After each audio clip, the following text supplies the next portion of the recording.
നമസ്കാരം. Donald Trump എന്ന ഭൂലോക കള്ളൻ, അധികാരമുള്ള ലോകത്തെ ഏറ്റവും വലിയ കള്ളനും ബെഞ്ചമിൻ നെതന്യാഹു എന്ന ലോകം കണ്ട ഏറ്റവും വലിയ ഭീകരവാദി, രണ്ടാളും കൂടെ ചേർന്നിട്ടാണ് മിഡിൽ ഈസ്റ്റില് ഇത്രയും വലിയ ഒരു പ്രതിസന്ധി ഉണ്ടാക്കിയിട്ടുള്ളത്.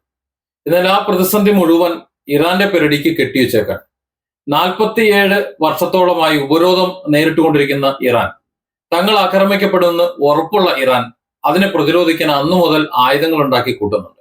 പക്ഷെ ആ ആയുധങ്ങൾ ഏതെങ്കിലും രാജ്യത്തേക്ക്, മറ്റേതെങ്കിലും രാജ്യത്തേക്ക് പ്രയോഗിച്ചതായിട്ട് എവിടെയും കാണാൻ കഴിയില്ല. അതേസമയം ഇറാനെ അങ്ങോട്ട് കടന്ന് ആക്രമിച്ചിട്ടുണ്ടെങ്കിൽ അത്തരം രാജ്യങ്ങൾക്ക് മേൽ തിരിച്ച് ആക്രമണങ്ങൾ ഇറാനിൽ നിന്ന് ഉണ്ടായിട്ടുമുണ്ട്. വർഷങ്ങൾക്ക് മുമ്പ് തന്നെ അമേരിക്കയുടെയും അതുപോലെ ഇസ്രായേലിന്റെയും ഒക്കെ കണ്ണിലെ എന്താ പറയാ ഒരു പ്രതീക്ഷയാണ് ഇറാനിലെ എണ്ണ എന്ന് പറയും, ഇറാനിലെ എണ്ണ സമ്പത്ത്. അതിന്റെ കൂടെയാണ് ഇപ്പോൾ യുറേനിയം കൂടി കടന്നു വന്നിട്ടുള്ളത്. ഇത് രണ്ടും കിട്ടാൻ വേണ്ടിയിട്ട്, ഇത് അടിച്ചു മാറ്റാൻ വേണ്ടിയിട്ട് ഇറാഖിന്റെ മണ്ണിൽ കടന്നു കയറി അവിടെ സൈനിക താവളങ്ങൾ ഇസ്രായേലിനെ കൊണ്ട് ഉണ്ടാക്കിച്ചിരുന്നു. മനസ്സിലാക്കണം. എന്നിട്ട് അവിടെ നിന്നുള്ള ആ സൈനിക ആക്രമണം നടത്താൻ വേണ്ടിയിട്ട് ആമുഖമായി ഇസ്രായേൽ കയറി ഇറാനെ അടിക്കുന്നു. ഇറാനെ അടിച്ച് കുറെ കഴിയുമ്പോൾ പിന്നീട് ഇസ്രായേൽ വലിയ സർവനാശം വരുമ്പോ, നാശനഷ്ടം വരുമ്പോ ഇറാൻ തങ്ങൾ ഉദ്ദേശിച്ചതല്ല, പിടിച്ചതിനേക്കാൾ വലുതാണ് മാളത്തിൽ എന്ന് മനസ്സിലാക്കി കഴിഞ്ഞപ്പോ അമേരിക്ക ആ യുദ്ധം ഏറ്റെടുക്കുന്നു.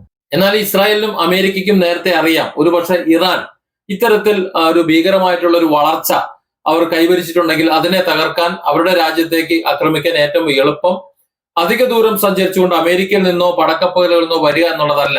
പടക്കപ്പലുകളിൽ നിന്ന് വന്നാൽ സ്വാഭാവികമായിട്ടും ആ കപ്പൽ തകർക്കപ്പെടുന്ന ഒരു സാഹചര്യം ഉണ്ടാകും. ജെറാർഡും എബ്രഹാം ലിങ്കനും ഒക്കെ പരിക്കുപറ്റി നമുക്കറിയാലോ.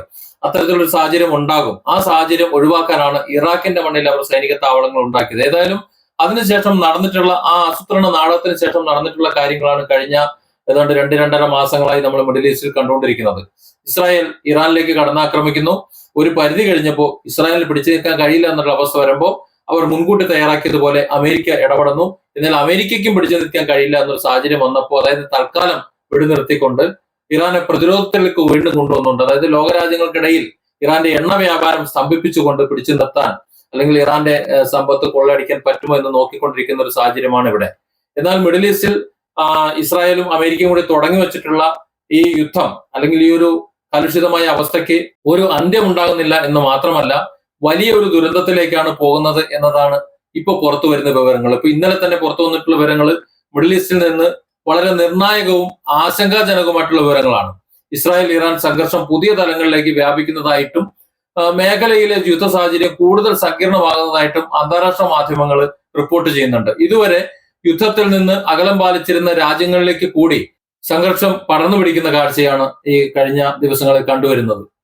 UAE ആണവ നിലയത്തിന് നേരെ കഴിഞ്ഞ ദിവസം ഒരു ആക്രമണം ഉണ്ടായി. 3 ഡ്രോണുകളാണ് UAE ലക്ഷ്യമിട്ടിട്ട് നടന്നതായിട്ട് റിപ്പോർട്ട് വന്നത്. UAEയിലേക്ക് പറന്നു വന്നിട്ടുള്ള ഡ്രോണുകളിൽ 3 ഡ്രോണുകളിൽ ഒന്ന് അബുദാബിയിലെ പ്രശസ്തമായിട്ടുള്ള ബറാക്ക ആണവോർജ നിലയത്തിലെ ജനറേറ്ററിൽ പതിച്ചുവെന്നും ജനറേറ്ററിന് കാര്യമായിട്ടുള്ള നാശനഷ്ടം സംഭവിച്ചുവെന്നും വാർത്തകൾ വരുന്നുണ്ട്. ഇപ്പോ ഇതുവരെയുള്ള അവസ്ഥയിൽ ആ ജനറേറ്ററിന്റെ നാശനഷ്ടം എന്നല്ലാതെ മറ്റ് വലിയ സുരക്ഷാ ഭീഷണികളോ അല്ലെങ്കിൽ ആളപായമോ ഒന്നും ആൾക്കാരും കൊല്ലപ്പെട്ടിട്ടില്ല എന്നുള്ളൊരു ആശ്വാസമാണ്. പക്ഷേ ആക്രമണത്തിന്റെ ഉറവിടം UAE ഭരണകൂടം ശക്തമായി അന്വേഷിച്ചിട്ട് കണ്ടെത്താൻ കഴിയുന്നില്ല. അതായത് ഇറാനാണോ ആക്രമിച്ചത്, അതോ മിഡിൽ ഈസ്റ്റിൽ മനഃപൂർവ്വം ഒരു കലാപം ഉണ്ടാകാൻ വേണ്ടിയിട്ട് ഇസ്രായേൽ തന്നെ ചെയ്തതാണോ, അതല്ലെങ്കിൽ ഇറാഖിലെ ഇനിയും കണ്ടെത്താൻ കഴിയാത്ത മറ്റേതെങ്കിലും താവളങ്ങളിൽ നിന്ന് UAEയിലേക്ക് അവർക്ക് തൊടുത്തുവിട്ടതാണോ എന്നതിനെ ഒന്നും വ്യക്തമായിട്ട് അറിയില്ല. എങ്കിലും അതീവ സുരക്ഷയുള്ള ഒരു ആണവ നിലയത്തിന് നേരെ ഉണ്ടായ ഈ നീക്കം മേഖലയിലെ മറ്റ് അറബ് രാജ്യങ്ങളെയും കടുത്ത ആശങ്കയിൽ ആഴ്ത്തിയിരിക്കുകയാണ് എന്ന കാര്യത്തിൽ യാതൊരു സംശയമില്ല. പ്രമുഖ അന്താരാഷ്ട്ര മാധ്യമമായിട്ടുള്ള ന്യൂയോർക്ക് ടൈംസ് ഇന്നലെ പുറത്തുവിട്ടിട്ടുള്ള അന്വേഷണ റിപ്പോർട്ടിൽ ഇസ്രായേലിന്റെ അതീവ രഹസ്യമായിട്ടുള്ള നീക്കങ്ങളെ കുറിച്ചുള്ള വിവരങ്ങളാണ് ഉള്ളത്. വളരെ രഹസ്യമായിട്ടുള്ള വിവരങ്ങളുണ്ട്. ഇറാനെതിരെ ആക്രമണം നടത്തുന്നതിനായിട്ട് ഇറാഖിന്റെ മണ്ണിൽ ഇസ്രായേലിന്റെ 2 രഹസ്യ സൈനിക താവളങ്ങൾ പ്രവർത്തിച്ചിരുന്നായിട്ടും അവർ സ്ഥിരീകരിച്ച റിപ്പോർട്ട് പുറപ്പെടുവിച്ചിട്ടുണ്ട്. ഇറാന്റെ ഉള്ളിലേക്ക് വ്യോമാക്രമണം നടത്തുന്നതിനുള്ള യാത്രാ സമയം കുറയ്ക്കുക. അതായത് കപ്പലിൽ നിന്നൊക്കെ വരണമെങ്കിൽ കുറച്ച് സമയം കൂടുമല്ലോ. അപ്പൊ അത്ര യാത്രാ സമയം കുറച്ചുകൊണ്ട് ഇസ്രായേൽ വ്യോമസേനയ്ക്ക് ആവശ്യമായിട്ടുള്ള ലോജിസ്റ്റിക് സൗകര്യങ്ങൾ ഒരുക്കുക. ഇങ്ങനെ കുറച്ച് ഉദ്ദേശങ്ങളായിരുന്നു. സമയം കുറയ്ക്കുക, അതിനുള്ള സൗകര്യങ്ങൾ ഒരുക്കുക എന്നതൊക്കെയായിരുന്നു ഇറാഖിലെ പടിഞ്ഞാറൻ മരുഭൂമിയിൽ നിർമ്മിച്ച ഈ താൽക്കാലിക താവളങ്ങളുടെ ലക്ഷ്യമെന്നാണ് വാർത്തകൾ വരുന്നത്. അമേരിക്കയുടെ പങ്ക് വളരെ ഉറപ്പായിരിക്കുമല്ലോ ഇതിനകത്ത്. അമേരിക്കൻ രഹസ്യാന്വേഷണ ഏജൻസികൾക്ക് ഈ താവളം കുറിച്ച് കൃത്യമായിട്ടുള്ള അറിവുണ്ടായിരുന്നു എന്നാണ് പറയുന്നത്. എന്നാൽ ഈ രഹസ്യം പുറത്താകാതിരിക്കാൻ വേണ്ടി ഇറാഖി സൈനികരും സാധാരണക്കാരും കൊല്ലപ്പെടുന്ന സാഹചര്യം ഉണ്ടായി എന്നും ഇതേ മാധ്യമങ്ങൾ റിപ്പോർട്ട് ചെയ്യുന്നുണ്ട്. ഇപ്പോ ഒരു രാജ്യത്തിന്റെ ഉള്ളിലേക്ക് കടന്നു കയറി അവർ ഒരു സൈനിക താവളം ഉണ്ടാക്കുമ്പോൾ സ്വാഭാവികമായിട്ടും നാട്ടുകാരും അല്ലെങ്കിൽ ആ രാജ്യത്തിന്റെ പട്ടാളക്കാരും ഒക്കെ അത് കാണാൻ സാധ്യതയുണ്ട്. അത്തരത്തിലുള്ള കാഴ്ചകൾ ആരെങ്കിലും കണ്ടുവന്നാൽ അവർ റിപ്പോർട്ട് ചെയ്യുന്നതിന് മുമ്പ് അല്ലെങ്കിൽ മറ്റുള്ളവർ അറിയുന്നതിന് മുമ്പ് അവരെ തീർത്ത് കളയുന്ന ഒരു രീതിയാണ് ഇസ്രായേലും അമേരിക്കയും ഇറാഖിൽ നടപ്പിലാക്കിയത് എന്നാണ്. ഒരുപക്ഷെ ഇറാൻ യുദ്ധം ഉണ്ടായ സമയത്ത് ഇറാഖിനെ പിന്തുണച്ചുകൊണ്ട് നിന്ന് അവസാനം ഇറാഖിന്റെ ഭരണകൂടത്തെയും തകർത്ത് ഇറാഖിൽ സൈനിക താവളം ഉറപ്പിക്കുമ്പോൾ ഇറാൻ എന്ന ഒരു എണ്ണ സാമ്രാജ്യത്തിന്റെ എണ്ണ അന്നേ അമേരിക്ക ലക്ഷ്യം വെച്ചിട്ടുണ്ട്, അല്ലെങ്കിൽ അന്നത്തെ അമേരിക്കൻ കള്ളൻ പ്രസിഡന്റുമാർ ലക്ഷ്യം വെച്ചിരുന്നു എന്ന് വേണം ഇപ്പോഴത്തെ ഒരു നിലയിൽ നമുക്ക് മനസ്സിലാക്കിയെടുക്കേണ്ടത്. ഇതിനിടയിൽ ഗസയില് മറ്റു ചില വാർത്തകൾ വരുന്നുണ്ട്. ഗസയിൽ IDF നടത്തിയിട്ടുള്ള വ്യോമാക്രമണത്തിൽ ഹമാസിന്റെ മുതിർന്ന കമാൻഡറായിട്ടുള്ള ഇസാസുദ്ദീൻ അൽ ഹദ്ദാദ് കൊല്ലപ്പെട്ടതായിട്ട് ഇസ്രായേൽ പറയുന്നുണ്ട്. ഈ ഗസയിലെ ഹമാസിന്റെ സൈനിക നീക്കങ്ങളുടെ ഒരു പ്രധാന സൂത്രധാരനും അല്ലെങ്കിൽ അതിന്റെ ഒരു കമാൻഡർ എന്നൊക്കെ വേണമെങ്കിൽ പറയാം, ആ നിലയിലുള്ള ഒരാളായിരുന്നു ഈ ഹദ്ദാദ് എന്ന് പറയുന്നത്. ഹദ്ദാദിന്റെ മരണം ഹമാസിന് ഒരു ഏറ്റവും വലിയ തിരിച്ചടിയാണ് എന്നാണ് പ്രതിരോധ വിദഗ്ധർ പറയുന്നത്. ഈ ഗസയിലെ സംഘർഷം കൂടുതൽ കടുക്കുമെന്ന് പറയുന്നുണ്ട്. അപ്പൊ എനിക്ക് മനസ്സിലാക്കാൻ കഴിയാത്തത് ഒരു കമാൻഡർ കൊല്ലപ്പെട്ട് കഴിഞ്ഞാൽ എങ്ങനെയാണ് അവിടുത്തെ ഗസയിലെ ഇതൊക്കെ കടുത്തു വരിക എന്നുള്ളതാണ്.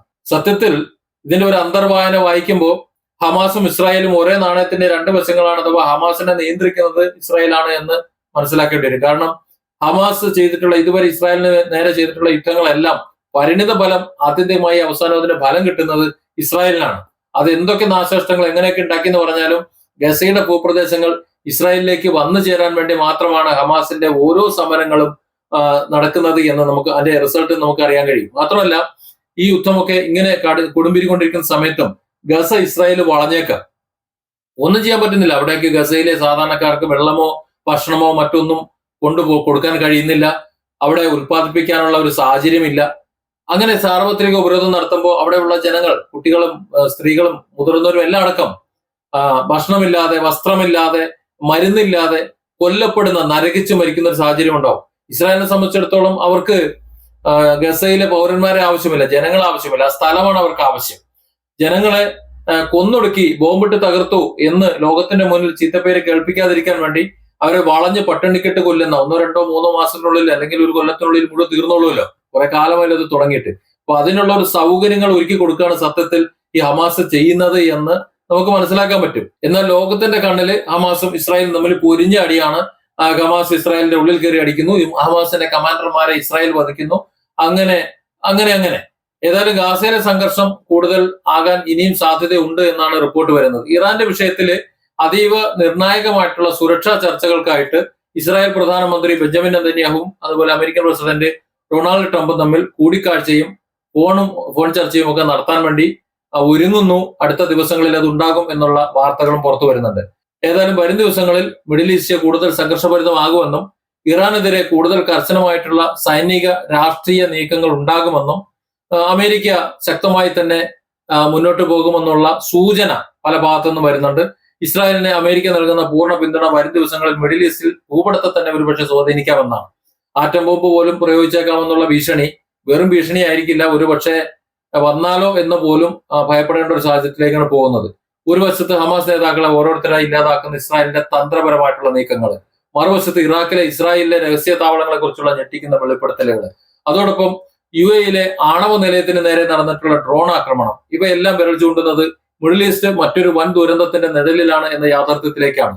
അന്താരാഷ്ട്ര സമൂഹം ഇടപെട്ട് സമാധാന ശ്രമങ്ങൾ നടത്തിയിട്ടില്ല എന്നുണ്ടെങ്കിൽ ഈ പ്രദേശം വരും ദിവസങ്ങളിൽ ദുരന്ത ഭൂമിയായിരിക്കും. ലോകത്തിന് അതെക്കാലവും ഒരു ദുഃഖവാർത്ത തന്നെയായിരിക്കും എന്ന കാര്യത്തിൽ ഒരു സംശയം വേണ്ട. Different angles. Don't forget to subscribe and support this channel.